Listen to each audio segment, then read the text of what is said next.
Right now, you're looking at a screen. Light is hitting your eyes, shapes are forming.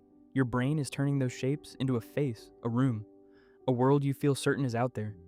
But you've never actually touched any of it, not directly, not once.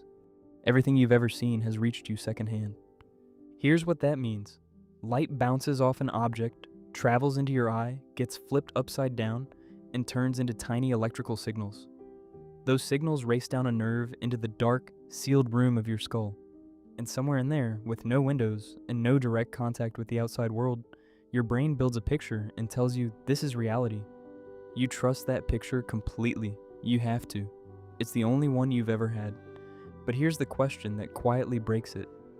What if the picture isn't the world? What if it's just the shadow of the world, and you've spent your whole life mistaking the shadow for the thing itself?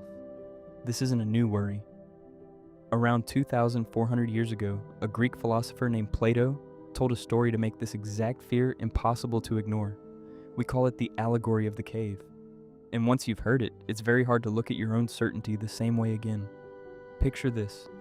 Deep inside a cave, a group of prisoners have been chained since birth, chained at the neck, so they can only face one direction.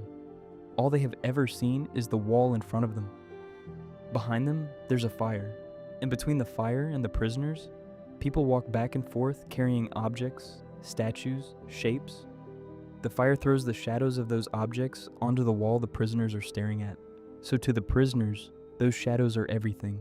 They watch them move, they name them. They get good at predicting which shadow comes next. To them, a shadow of a tree isn't a picture of a tree. It is the tree. There's no other world. The flat, flickering shapes on the wall are the whole of reality. Now imagine one prisoner breaks free. He turns around. For the first time, he sees the fire, and it burns his eyes. He sees the real objects casting the shadows, and it makes no sense. These solid things can't be real, he thinks. The shadows were real. He's confused and a little angry. Then he's dragged up and out of the cave entirely, into the sunlight. And it's blinding. It hurts. He can't see anything at first.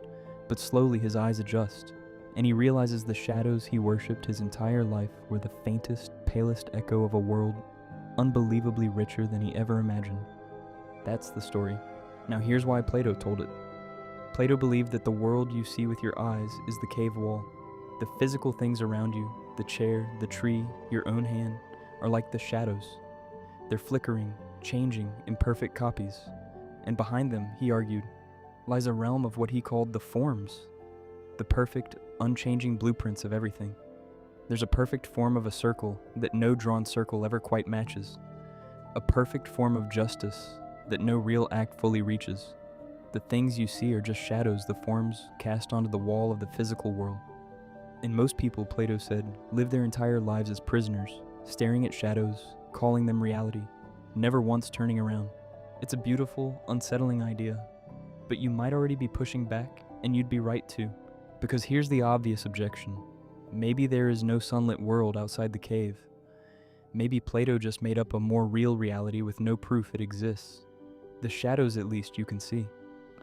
Where's this perfect realm of forms? Nobody's ever visited it. Isn't it a little convenient to claim? The real truth is somewhere you can never actually go. That's a serious objection. But notice what it can't do.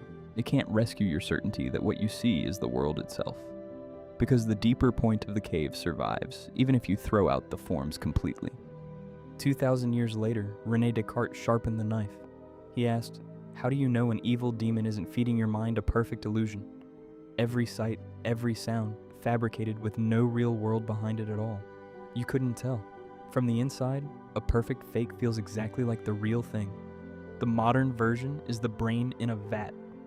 The philosopher Hilary Putnam asked you to imagine your brain removed, kept alive and fluid, wired to a computer feeding it signals. You'd feel sunlight you never stepped into, taste coffee that doesn't exist, and you would have no way, none, to detect it. Every test you ran would just be more signals from the same machine. And then there's Immanuel Kant, who said something stranger and quieter than all of them. Kant argued you can never experience reality as it actually is in itself. You only ever get reality as it appears to your particular mind, filtered through human eyes, human time, human space. The thing in itself, the world as it truly is behind all your perceiving is permanently sealed off. Not because a demon is tricking you, but because that's just what it means to be a mind looking out. So here's where it gets personal. You don't need a cave or a demon or a vat. You're already filtering reality through a nervous system you didn't design and can't step outside of. The colors you see don't exist out there. Your brain invents them. The solid, continuous world you move through is stitched together from gaps and guesses. You are, in a real sense, watching shadows on the inside of your own skull and calling it the world. And now turn that onto the screen in front of you, because there's a second cave and you built this one yourself. Your feeds, your algorithms. The endless wall of curated shapes that learn exactly which shadows hold your attention and show you more of them. You watch them. You name them. You get good at predicting which one comes next. And slowly, without noticing, you start to mistake that flickering wall for the whole world. The prisoner who escapes is supposed to be the hero of Plato's story. But here's the honest, uncomfortable part. When he climbs out, how does he know he's reached the sun? How does he know the sky isn't just a bigger cave, with a brighter fire casting grander shadows? Every time you escape one illusion, you land inside your next set of assumptions. There may be no final daylight, just caves nested inside caves, all the way out. So Plato never really asks you to find the truth. He asks you something harder, to stay willing to turn around, to suspect the wall, to remember that the shapes you're certain about are reaching you secondhand and always will. Right now you're looking at a screen.